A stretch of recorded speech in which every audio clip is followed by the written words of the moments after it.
Clients often ask me what I mean when I say hyper-personalization of the employee experience.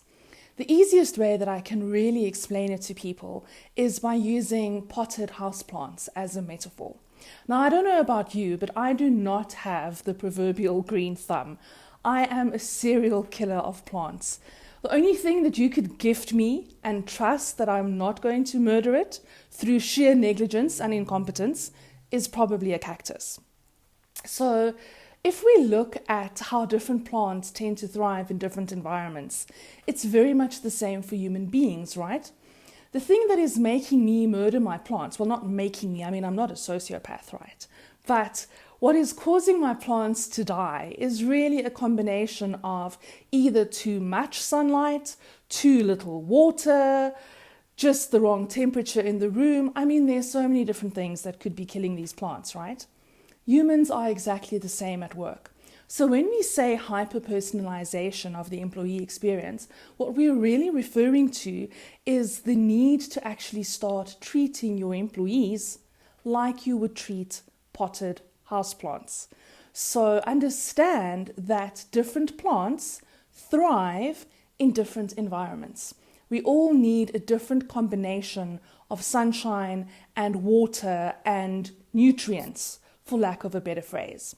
So if you are a people-first manager and you would like to actually start treating your people like potted houseplants, there's really three places that you can look. The first one is probably the most obvious one, and that is to look at benefits, recognition, and rewards. So here, I think this makes the most sense because obviously for me being a mother, married, living in the suburbs in my 40s, I've got different needs and requirements in terms of benefits than what I did when I first graduated from varsity and I first started working. Same thing with rewards, right? A $20 iTunes gift card isn't going to excite me nearly as much as paid time off work. So consider that when you are designing your benefits and your recognition and rewards packages. The second place that you might want to look, and I think that's really come to the fore with the COVID-19 pandemic, is to actually speak to your employees about how they prefer to work and where they prefer to work from. I think one thing that we've learned through this pandemic is that most jobs can be done from pretty much anywhere in the world.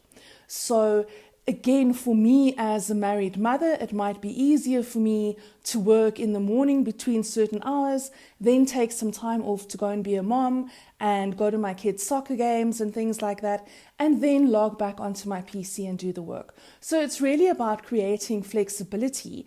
And the biggest mindset shift that needs to happen is to start understanding that we need to manage people on output, on deliverables. It's not about how many hours they're actually spending in front of a PC. Okay, some people can achieve the same amount of output and productivity in 4 hours that will take other people 2 days to do. So let's just change the mindset a little bit around that and start managing on outputs and start asking our people how they'd like to work, when they'd like to work, and from where they'd like to work. The third and final suggestion that I have for you is really around role description and the content of a job.